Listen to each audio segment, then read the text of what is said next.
I attended the pre-release screening of M. Night Shyamalan's new terrifying thriller, The Visit. It's directed by M. Night Shyamalan and it's also produced by the producers from the Insidious series, the Paranormal Activity series, and the Purge.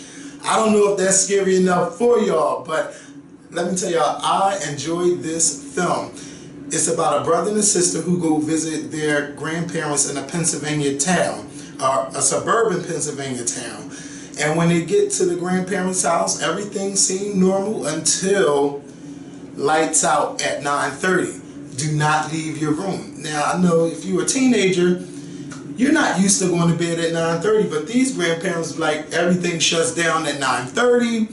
And just imagine you getting up at the 9:30 and you start seeing creepy and scary stuff about your grandparents. Now, I've never had the opportunity to meet any of my grandparents, but if they were as crazy as these grandparents were in this movie, then I'm glad I didn't get a chance to meet them. I mean, these grandparents were crazy. They were crazy. They were doing all kinds of things that I can't tell you. Man, let me tell you something. Can you imagine your grandmother asking you to go inside the oven and clean it? Now, most people have self-cleaning ovens. But these grandparents, you know, they like, you have to go inside and clean the oven. Now, I'm not getting in nobody's oven. I was like, what is this, some Hansel and Gretel stuff? Ain't nobody ain't nobody got time for that. I couldn't do it. Let me tell y'all, this movie is really, really good. I laughed during this movie. I jumped so many times during this movie. I can't really tell you guys anything else about the movie, but the movie is good. If you're a person that loves thrillers, you love scary things, this is the movie for you. Go to the theaters next Friday, September 11th, and see M. Night Shyamalan's new thriller, The Visit. Please enjoy this video.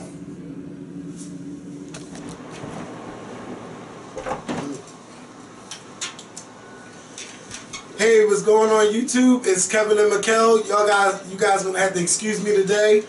I feel a cold coming on, so you know, just bear with me if I or cough. You know, just know it's the cold. It's just the cold coming on, and if I have to go to the side, I have to cough up some stuff. I just want to say thank you to everyone who attended the Blackout this past Saturday. Y'all already know I done did multiple videos, but I really, really enjoyed you guys coming. I had a great time. I had a breakdown at the event.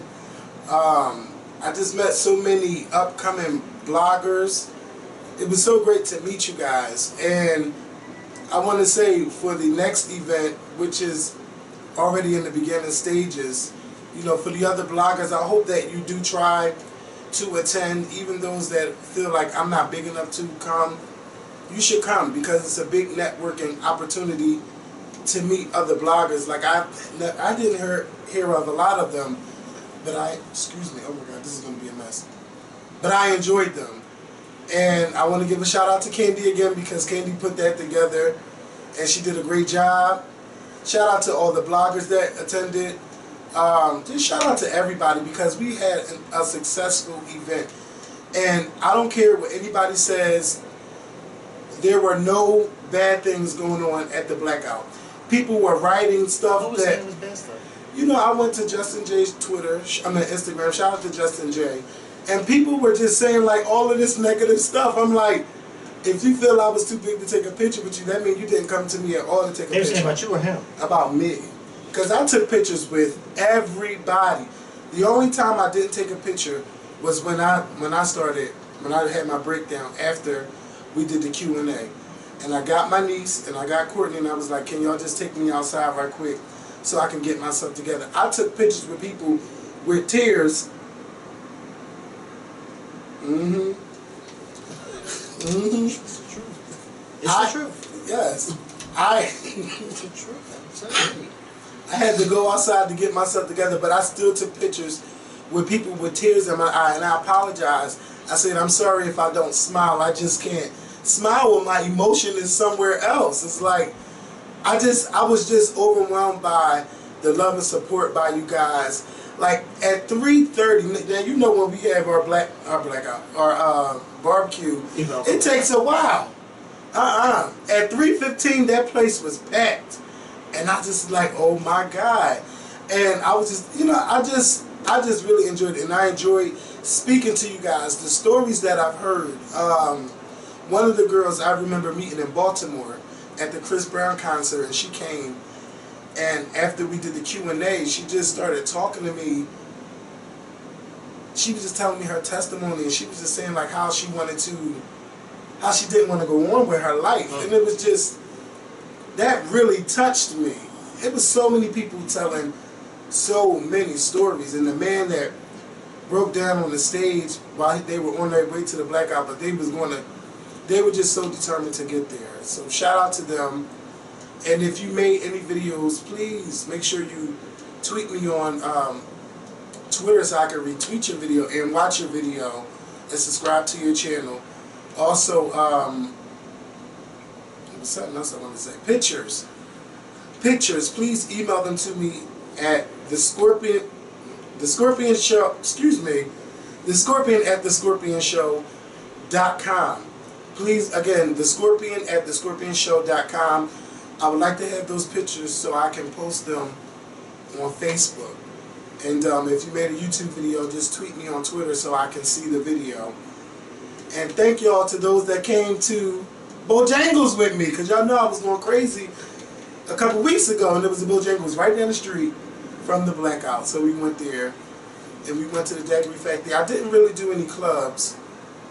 Only did one club. I had a horrible hotel experience, but I won't talk bad about them because the general manager called me while I was at the Blackout, and he took care of things. So I'm just so happy. And so y'all know, before the Blackout, everybody found out that Makael was not attending the Blackout. Did I know about it, that he wasn't going to attend? Yes, I did know. But give me a second. Oh, this is going to be a fucking mess. You didn't tell me you were sick. I know, but I got to get this video out the butt. Because I don't want to make them wait another week. I hope I don't get sick. So, yes, I did know that Makael was not attending the event. So, but, no matter what, I just was like, this motherfucker's going to come. He's going to come. He's going to come. I'm not even going to worry about it. He's going to come. So, in between that time, though, I know you don't have to speak, but I just want to say how I feel about stuff. And I know that, stuff was going on. And that's all I'm going to say. Stuff was going on. It's not everybody's business. Everything that we personally go through is not for everybody to know on YouTube and on Facebook and Instagram and everything like that. It's not for everybody. But to know that, I understand that people are going to be hurt, people are going to be upset because, they spend their plane money, hotel, and they expect to see somebody who they love to watch and they're not there. So I understand that. But a lot of people were rude about their feelings, and a lot of people that were rude about their feelings did not even attend the Blackout, nor were they ever planning to attend the Blackout. So, a lot of people were just saying so much stuff, and the last 2 videos of ours, the comments have just been crazy. People have been saying, oh, you should just fire Makael, oh, you should get rid of Makael. But again, you do not know what people are going through. So instead of saying, oh, well, you should fire him and get rid of him, why can't you just say, well, you know what, Makael, I've been watching. I know you don't read the comments, but, I want to pray for you. I hope that you're okay, and things like that. People don't do that, or people don't think to do that. People just say, oh, he's just out of it. Yes, I sit here, I know what's going on. I can feel energy from a video. I know that. I know when things are not right, and I know when the energy is not right, but, I know he's going to be okay. He is going to be okay. And I'm not firing Makael just to satisfy people out there. I'm not doing that to satisfy people. I mean, that was the #1 thing. Well, you fired me about 5 times. Oh, but yeah, those were just drunken rants. Those were drunken rants. But you know what though? We've both been through a lot through these 7 years, and I've done a lot. I've said a lot of nasty things, to him, and a lot of stuff. And he could have quit and said, I'm not coming back, and he came back. And just because he didn't attend an event, it hurt the hell out of me, but I really want him to be there, but he just could not come. And, you know, I just had to keep saying, Olivia Pope, what would Olivia Pope do? What would Olivia Pope do? I didn't have an Olivia Pope. I was my own Olivia Pope. And, you know, it was a little hurtful at times when people, you know, were asking, where were you? Where were you? Because they wanted to see you, but you were not there. So, let me tell you, I love what I do. I just love what I do. Can I say something real quick? Yeah. I was going to say that. And I'm not going to go. I just was going to say that, yeah, you know, I feel bad that a lot of people, you know, were upset. But I also told this one young lady who added me and Candy, because Candy had left a comment on my thing saying that she didn't know I was coming. And I also told the young lady, I said, listen, don't make this event about me. Because you have a ton of other bloggers there that are excited to be there and happy to meet all of y'all. Not saying that I'm, you know, but don't make it about me. Stop saying, oh, you. Stop making it about me, because then when you turn around, you make it about me, then people, oh, well, no, it's not about me. And that's what I told the young lady. I planned on going. I bought a plane ticket and everything. But at the last minute, I was moving. That's what I didn't tell everybody. I was moving.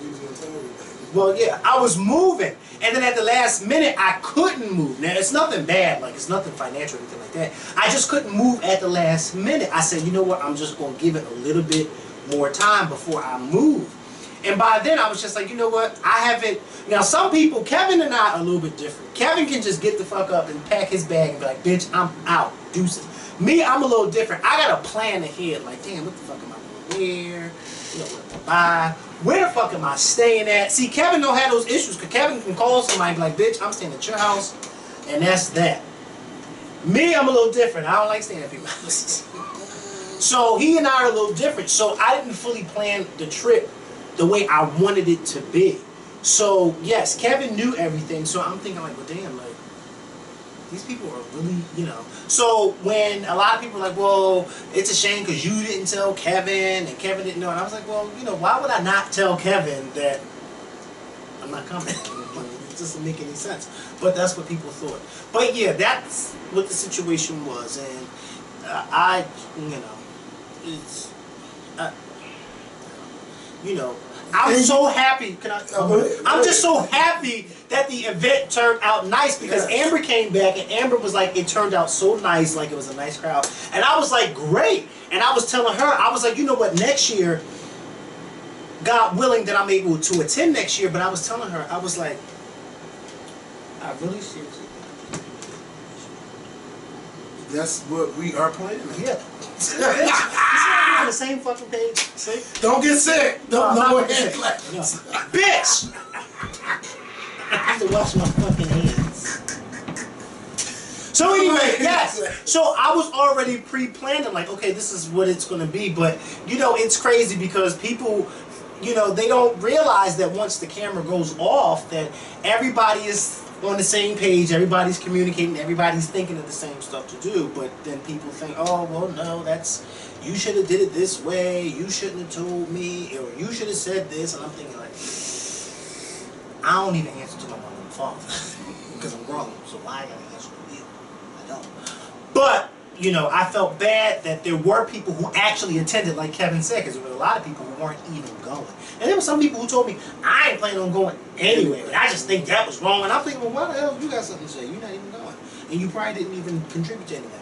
But, you know, I feel bad for those who were going, because I didn't realize there were that many people who wanted to see me. Because, you know, don't nobody really like me.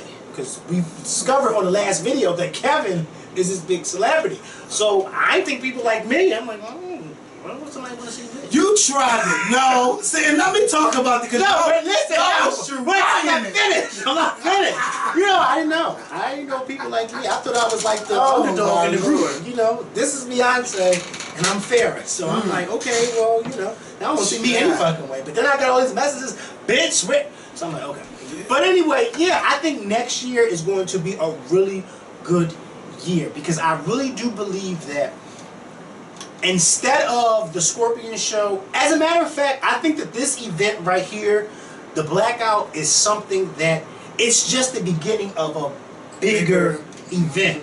And I was thinking about that over the weekend. I'm like, yo, Candy and Kevin really came up with a great idea. And then that's when I started thinking about what I just told you. And I'm like, that could be something that could be happen, like something that happens in the beginning of the summer. So I think soon, because you know. Yeah, because, well, I'm gonna just put it out. Well, I was, because I tell you in the last video, but shout out to Justin J on the last video. Bitch, I need to go wash my hands. Because I'm getting sick. I mean, I'm getting scared. I can't wait to take an Alka-Seltzer when I finish this video. And I wait for him to come back, you know, so we can finish talking. So, I can't wait to what? So with the Blackout, we had this, you know, that group DM stuff. And no, this is not sweat. This was actually a picture that I peeled off a long time ago. This shirt is actually really, really tiny. So it's like a tight undershirt. So we had these group DMs that we were doing, and I group DM'd everybody back and was like, we have to make the Blackout bigger next year, because one day is not enough. Because when you think about it, you paying for your flight, you paying for your hotel, and you only spending like a couple hours with us, not unless you hang out with us at the club or at the hotel or something like that. So I just want y'all to know, I'm not saying anything yet, but start saving your money now, because by January we should be making an announcement. So I want everybody to know, at least, I would say at least a year in advance. But I don't think it's going to be Labor Day weekend.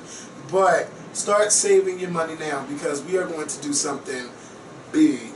Now, we're going to do something big. I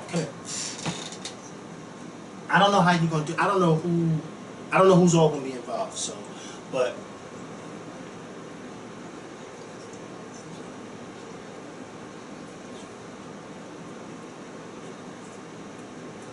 anyway,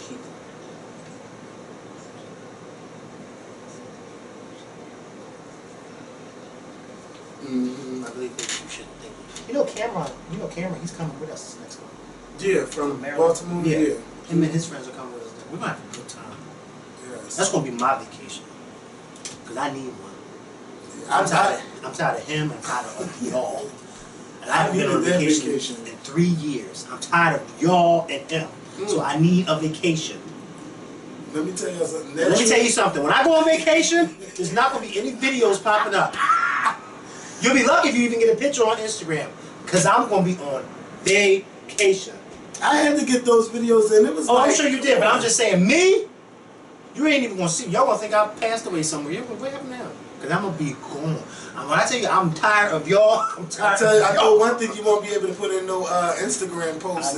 Yeah. With that internet. That's a good thing. Yeah, that's a good thing too. That's what I'm saying. That's really the Blackout. You can't get the. I'm tired of them on Instagram too. Instagram, Twitter, Facebook. I'm tired of everybody. I'm tired of my mother, my father, my sister, my aunt, my uncle. I'm tired of everybody. Don't want to be tired of nobody on that shit. Well, you can always. The ships be so big. You could go days without seeing somebody. Good, because you know me. I will go days without seeing them. It was something else that I had to say. It was something else that I don't know. I need that Beyonce fan. Post it to me. I was supposed to say something. I'm getting that flashes. Don't get that flash. It was something else that I was supposed to say. Well, anyway, I don't remember what I was supposed to say. If it comes back to me, it will come back to me. So overall, yeah, the Atlanta thing. When I was saying like one of the most important things I learned is sacrifice. Like when I heard those stories, where people had the Blackout, and then I went to church, because y'all know I couldn't miss church. Church was good, and he was talking about the sacrifices and the suffering that we go through to help other people. And when he was talking about it, he was describing like how people love to drink from the wine, but you don't never think about what that grape has to go through so you can enjoy. Or what that grape has been through. Yes. And he was like, sometimes you have to be squished just to be a blessing to other people. and he was also talking about the olive, and it was just so. Do you remember where he preached from? No. He didn't preach from. He didn't preach from the. He didn't pick a scripture. He didn't pick a scripture to preach from because I know he was on one of the boards for Atlanta Black Pride. So he was like a speaker. Yeah, no, he was the pastor, the bishop. He didn't rush it. He didn't rush service. At first, he was talking like, "I got to go, I got to go," but he just started talking about. He just started talking about how churches used to be from the past, and he was like how they just talked about everything you do, you have to suffer. Everything's about suffering. But then he started talking about. Can't remember how he described the new churches, but he was just saying like how things are changing and how technology is just so much better. But he went back to talking about the suffering, and it was just so good that I was moved by what he was talking about. And I feel like that a lot of the people in the church, I feel like they wasn't ready for what he was speaking about. They wasn't ready. Well, a lot of people in congregations are not usually ready when the pastor starts to speak. Because a lot of times what the pastor's preaching about, you're like, damn, that's talking about me. Like he's talking or she's talking about me. I had this conversation with one of my coworkers, and we were talking about how her mother don't get along too well, and how, well, baby, don't you know, on Monday morning, this was like a Thursday, Monday morning she came back and she was like, let me tell you something, I was in tears all day yesterday. And I said, what happened? She said, honey, I went to church, and why the pastor start talking about people in the church not showing their loved ones enough love and not respecting, she said, honey, he was talking right to me. And I was like, damn, we was just talking. She said, yeah. So sometimes, a lot of people aren't ready for it, but it's always good when it's a great message behind it. And I do think that if I'm understanding correctly, I do agree with him when he says that. Hopefully I'm on the right page now. You can tell me if I'm wrong. But I'm getting that when he was speaking about the old churches to today, that a lot of people in today's churches don't understand or realize what the people back then had to go through to get the churches to what they are today. And still, what people are going through today. Right, and it's not respected. Because I know that, for instance, my church is very old school.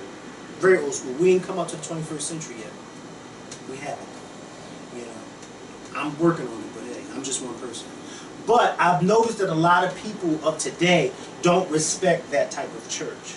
They are more so, I want to go to the microwave church where everything happens like this and then we're out of church.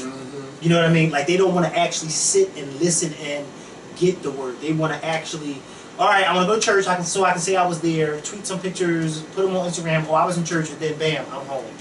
And am I right about that? Yeah. And so, a lot of people don't respect the old churches, and therefore they don't respect those individuals, those men and women who paved the way for these new churches. Because one of the things that we do at my church, every church anniversary, is we always take a moment of silence throughout the entire sanctuary to remember those men and women that brought us, we're coming on 91 years, that brought us to that 91 years. And it's important that we remember them, because had it not been for those past members, we wouldn't be where we are today. And he also was just saying how, like how I tell you guys, like your life is a book, and sometimes you have to go through things to make or to help other people to make them stronger. And he was saying that through that suffering, God is testing you. God is putting you through that for a reason. And what you're going through, you're going to bless other people by being able to speak and by being able to tell your story. It was just so good. It was so good. And normally, like when he preaches, like they go off for everything that comes out of his mouth. But this time they were sitting and they were listening, and but and then he started, when he started talking about the suffering that people have been going through, people were in there, they just started crying, and he's like, anybody that want to come up to be blessed, and he laid the hands on them. It was so good and so moving to see. And some people left because they was getting ready to go, but we stayed the whole service. I would say 75% stayed, but it was just so good. And then he was talking. It was just good, and it came to the point where I was there. I just was like, okay, y'all know I love Atlanta. Y'all know I want to move there so bad. It's just like, I know I'm going to be there, but the time is not right for me to be there yet. And I know that a lot of people, you know, you can step out on faith, but I want to be able to, if I step out on faith, that I have a safety net too. I just don't want to just do it and then just be like, oh my God. I want to be careful about all the steps that I make from just. Ooh, baby, now you talking to me, because that was my whole testimony this past weekend. Be careful about the steps that you make. Just don't go out because you like, okay, that.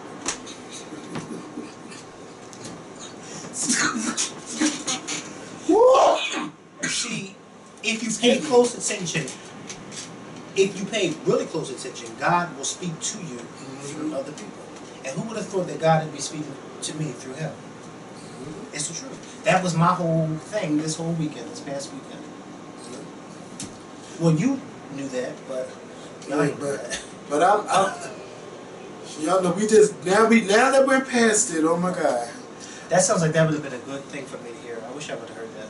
Yeah, I mean, I just wanted to say, stop assuming things. A lot of you guys thrive off that drama. I'm not into that, and you know, I'm like in the beginning. Yes, we were all about that messy stuff, but now we're grown. Yes, I'm 30. I can't do that. And a lot of people I just turned 26, so I cannot be by. They be starting so much. Like, stop it. We'll get to it when it's time to get to it. But stop assuming. They did it. They did it to Jesus, and I'm not saying I'm on the level with Jesus, but they did do it to Jesus. They did it to Destiny Child. They assumed their whole career. Y'all still friends? For real? And why the hell not? Right. Yeah. So, what else I wanted to say? That's it. I mean, it's not really a lot to discuss, but we can talk about Miss Kim Davis. Kim Davis, like, you really have been trying it ever since, you know. Well, remind them who she is. Well, she's a Kentucky clerk. I can't remember what county she's in, but she works for, you know, the court. They got to come to the courthouse to get marriage licenses. And she is the one who approves licenses for people that come to get a marriage license. But she hasn't been issuing licenses out to gay couples because she's a Christian and she does not believe in gay marriage. So she does not want her signature of approval on those certificates for licenses for people who come up to get married. So y'all know a couple months ago the Supreme Court has said banning gay marriage is unconstitutional, and that everyone in the 50 states are able to get married, whether you're same sex or you're opposite sex. You can go get married. But she is like really, she's felt like she felt very defiant by not giving out these licenses, and it got to the point where the courts had to step in and was like, if you don't do your job, you will be fined and you'll be going to jail. Because this is a court order. Yes, and she was really feeling herself, and she had to go to jail last week, and she went to jail for 6 days. Yep, for contempt of court, and she was released. I'm not sure how she got released because I know they didn't want to give her a bond. But she was released from court yesterday. I'm in jail yesterday, and they were saying that she could be back to work as soon as this Thursday to go back to work. But she still does not want to give out those licenses under her name. So they was just saying like the clerk of whatever county of Kentucky that they lived in, but she didn't want her name on it. This is my thing. If you're working for a federal government, or if you work for any job, if the rules change, you must follow the new rules. If you cannot follow the rules, then you cannot work here. And I don't understand why she cannot be fired, or, you know, well, because she got elected to that position. Yes, and what they're saying is the area in which she was elected to is a mostly Republican area, and you know Republicans are all for. They're all against. She's a Democrat. They're all against gay marriage. So you know, they're like, way to go, Kim, for her. I think it's weird because as long as I've been working, there were certain things that you could and could not do. I remember when President Obama was running for the first time in 2008, and this is when I was working at the University of Penn, and you could not wear buttons supporting which candidate. You couldn't wear it on your clothes, you couldn't wear it on your bags, nothing like that. And I proudly wore my Obama button on my bag, But I remember my boss was like, you're not supposed to wear that. And I was like, oh no, because I didn't know. And she was like, she explained it to me. But she kind of gave me a pass because where my office was at the time, it was almost isolated from the world. So, she didn't. But she just let me know, just in case somebody said something to me, she was just letting me know. But, after that, she never said anything else about it. But a lot of workplaces, you can't show who you support politically. You can't talk about religion in the public area at work because they don't want to offend anybody who may not be the same religion as you. But I agree. It was kind of weird for me when I first heard this story because, me being a Christian, I'm like, a lot of people are hell-bent on their religious belief. And I, for one, cannot tell somebody to change their mind because of their religious belief. But I do believe that if this is the court order and you must follow the rules, then that means that you are being defiant to the rules, and then you have to be reprimanded for that. I can't just go to work and say, oh, because I'm a Christian, I don't feel like doing X, Y, Z, because my boss is going to say, okay, well, I'll find another Christian who feels like doing what I just told you to do. You know what I mean? Like, you can't do that. And I understand the fact that you, because of your religious beliefs, you feel as though you don't. But at the same time, it's like, listen, you were elected to this position. You are an elected official. So therefore, if the courts have decided to change this, you must follow the rules. And what really struck me is that this woman did not follow the rules that the courts ordered. And when she was released from jail, she had none other than Mike Huckabee, who's running for president on the Republican side, up there with her. And I was saying to myself, now he's a devout Christian, he's totally against gay marriage and all that. But I'm saying to myself, it's funny how you have this Republican candidate up there supporting this woman who did not follow the rules of the law.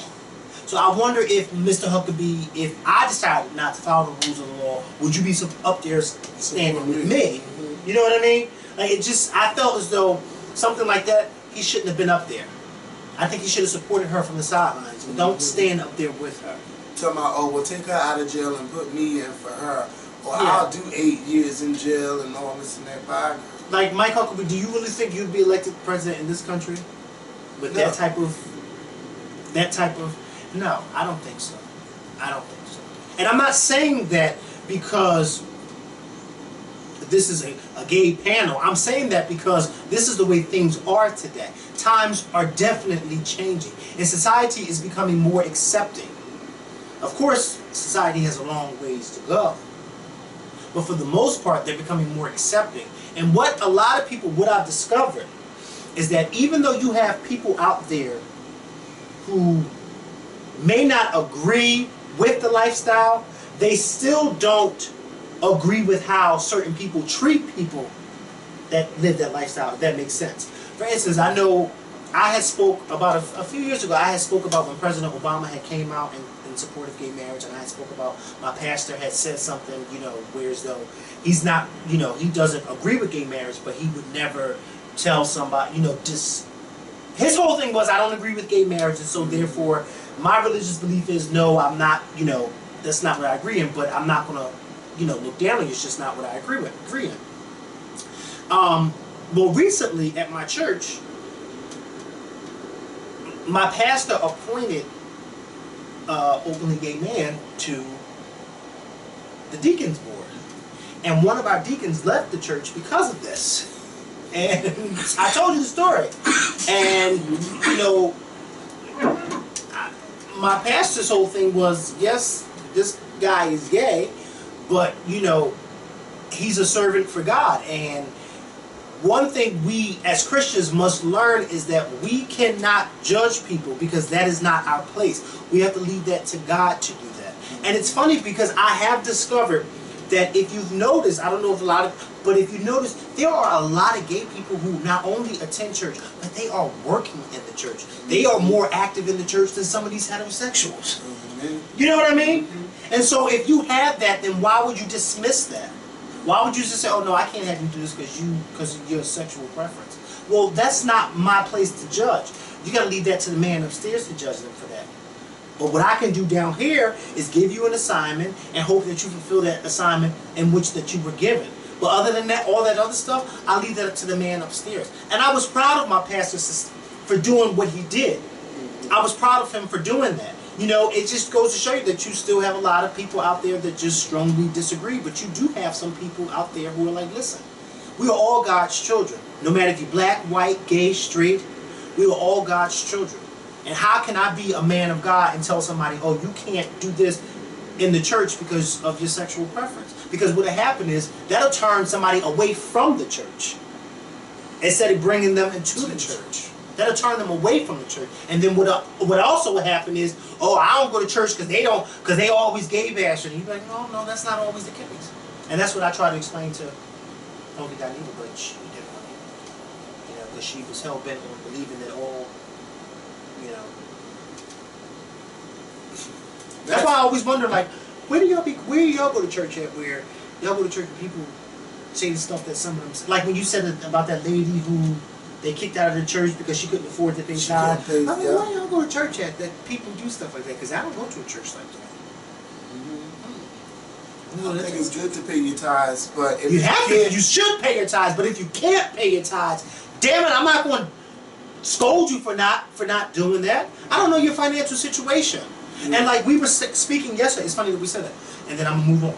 But yesterday we were talking about, I don't know if it was you, but I know Ariel was up there. I don't know if it was you, but anyway, we were talking about people, you know, paying their tithes or offering.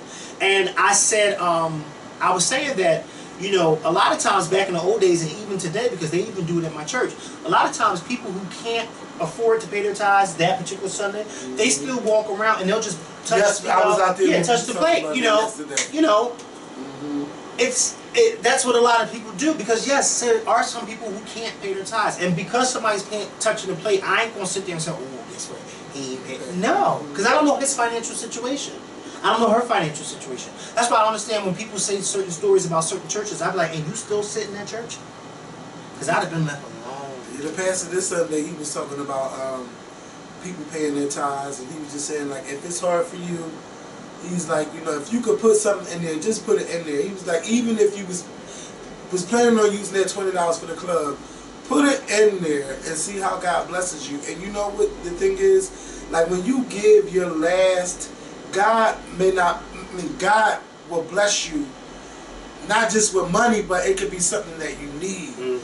Or he could just show you something, or just lead you to something different. I feel like we are on here preaching today, and I wasn't even expecting this.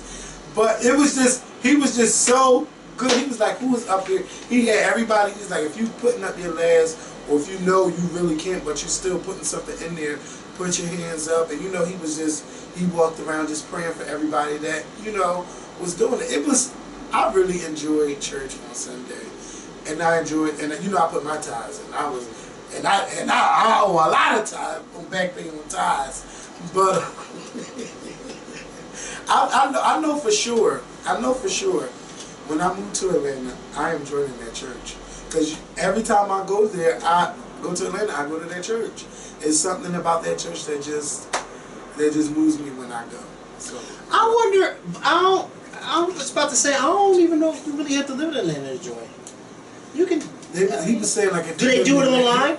Yeah, they do it online, but he was asking, like, if you live in the Atlanta area, we would love for you to join. You're here and you're not a member to join the church. Because this is what I was going to say. Because a lot of times, a lot of churches nowadays, with the technology and everything, a lot of people join and then they can't go every Sunday, so they watch the service online. And then what makes it even more accessible for a lot of people is they get to pay their tithes online as well. Like Ariel, she gets to pay her tithes online.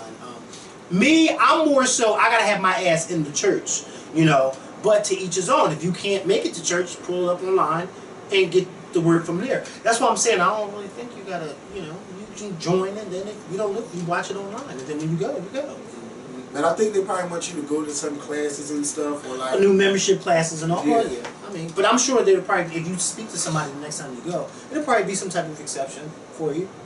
You know, new members class is more so. You know, it's funny because I remember when I had to do new members class at my church, and I was like, at first I was a tad bit offended because I was like, but this is my home church. This is where I was born and raised. Right. I don't have to do new members.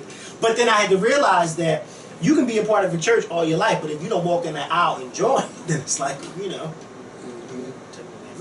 But anyway, you know, new members class is, you know, basically preparing you for your walk in Christ, and then also making sure that you understand and know the Bible. You know, knowing the Old Testament, the New Testament. Just, you know, preparing you for that type of stuff. Because God forbid if you go into church and you sitting there and they be like, turn to this or turn to that or this, that, the third, and you be like, huh, what's that and that, you know, this, that, the third. Because I remember I was one of those people that I was like, huh?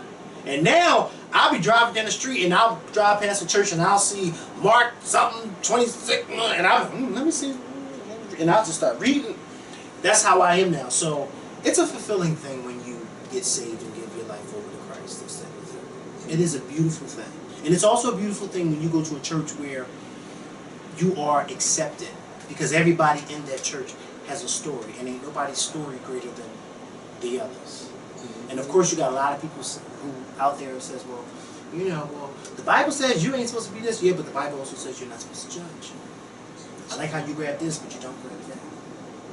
Grab both of them. Because while you grabbing that, I'm going to be grabbing this. I'll grab that with you, but I'm going to grab this too.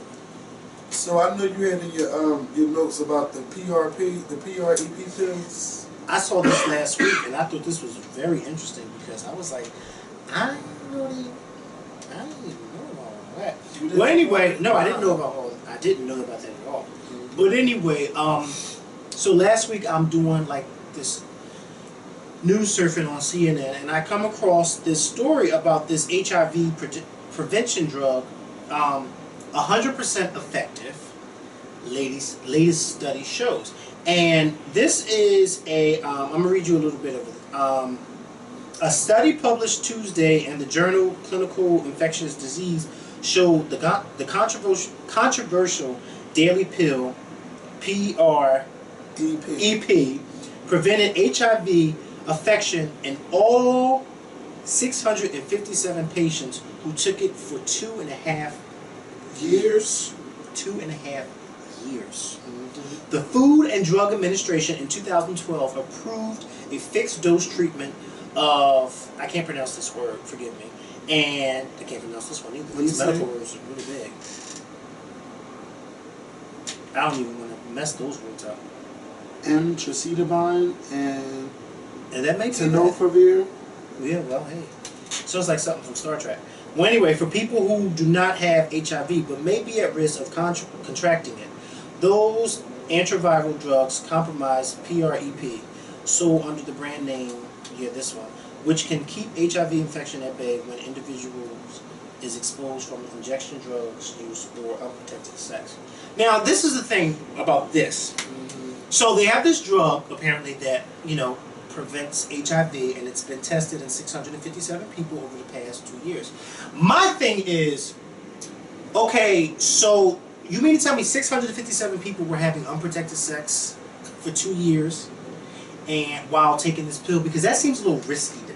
Very little. Because how else are you going to know if this is preventing HIV? Because I doubt if any of these people are going around sharing needles with each other. Maybe some of them are. Maybe some of them are drug addicts. But I'm sure some of these people were having unprotected sex, and that's how y'all were able to determine whether or not this pill worked. But that's kind of risky. I don't want to have unprotected sex. You know what I mean? Maybe we should talk to a HIV prevention person. Yeah, because I don't know about this pill. Because for me, I wouldn't want to take this pill, because I would rather. I mean, it would be good to take, but I know that you have a lot of side effects from it. Because I remember Fox 29 was doing a story on it, and you know, a lot of people suffer side effects from it, like headaches and all kinds of different stuff. But I think it's a great preventative, but I would rather a lot of people to continue to still keep it protected by using condoms, because just because they might be on PrEP, Right. they might tell you, you might think, oh, I know it's 100% effective, but Yeah. Still I don't use think a condom. nothing is 100% effective. Still use a condom. It doesn't. I don't think it prevents other STDs. No. So don't just be like, oh, because he's on the pill or I'm on the pill, I can have unprotected sex. No. Hell no. Hell no. No. But I do think that it's good that we have so much out here, you know, to help people prevent them from catching HIV. And they do have a lot of drugs that help people that live with HIV. I just lost my train of thought. And speaking of HIV and AIDS and things like that, I haven't set up the my account for the Philadelphia AIDS Walk, but it's October 17th. 18th. October 18th, the same day as your church. Yeah, so it's October 18th. Yeah, it's the 18th. No. Wait. Yeah, 18th, the third Saturday in October. October 18th. And so on October the 18th for this Philadelphia AIDS Walk, I'm going to register this weekend for the AIDS Walk. And if you would like to do the walk, please sign up. Somebody tweeted me today on Twitter asking me about it. That was the only person to ask. Well, this is the second person to ask me about it. And last year we so sorry. Last year we had about 20 people do the walk, and we also went to eat and everything like that. So if you are available on October 18th and you're able to do the AIDS Walk, please come out and we'll meet on the steps of the Philadelphia Art Museum. It's much shorter this year, so the walk is like an hour and a half. So if you got an hour and a half and you would like to come walk, rain or shine, I'll have the link in the info box next week because I'll discuss it more again. And yeah, I did watch Love and Hip Hop Hollywood. Makael didn't watch it, so I'm going to wait for him to watch it so we can discuss it next week because it was good. And shout out to Milan Christopher, because I know Milan Christopher for a long time. But, I mean, I could say a lot. Who's not Milan about Christopher? He's this singer, rapper. Is he the new one on Love and Hip Hop? Yeah, he's been a part of a game storyline. Sorry, you guys. So yeah, so make sure y'all watch that Love and Hip Hop. I gotta catch up on Basketball Wives, to catch up on Medicine Wives, Married to Medicine. I have a whole lot to catch up with this weekend. So also this Saturday, me and my mom are gonna do our live show.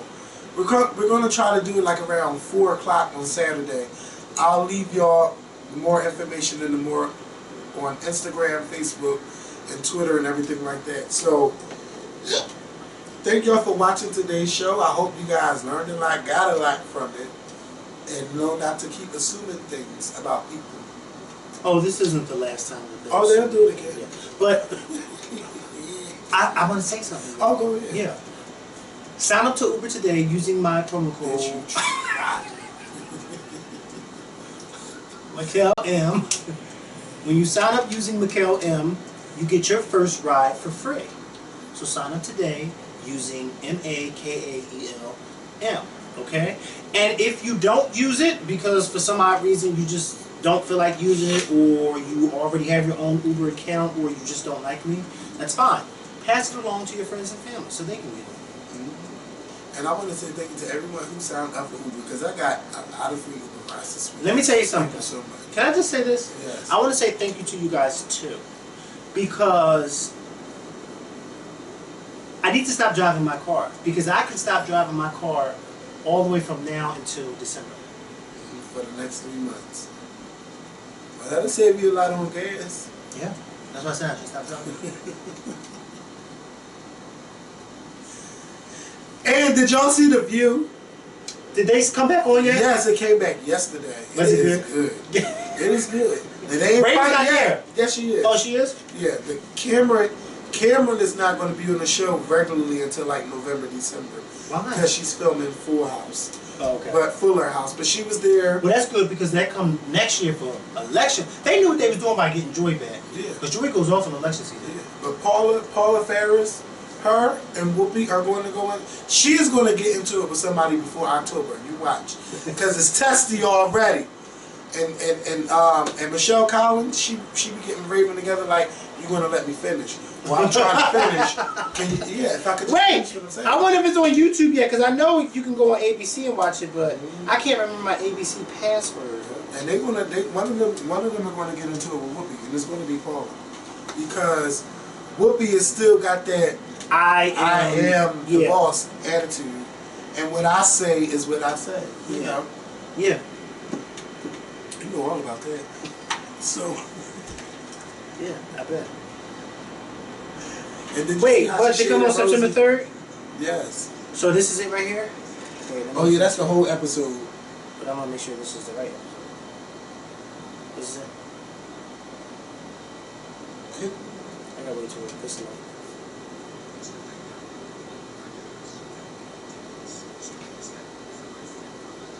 No, that's old. Yeah, this is old. I might gotta go. But they are into those hot topics, and the interviews have been good. Like it was, these past 2 days has been good, and they've been getting in on Dr. Oh, it started last week. No, it started yesterday. Oh. I only seen one show. Oh, no, today too. So make sure y'all catch up. And watch Survivor's Remorse, because that is my show. I have to catch up on that too. I've been When does listening Empire so start? much. Empire starts in 2 weeks. Iyanla comes back next Saturday. This fall season is looking real good for television. And it's like I'm be staying in the house a whole lot to catch up on a lot. But listen, y'all, I have to go next door and get me an Alka-Seltzer. Get this shit out, man. No, or what is it called? Alka-Seltzer's not gonna do it. Theraflu. I have to go. We have to go. Y'all have a great weekend. We will see you guys next week. Y'all be good and y'all be safe. Peace.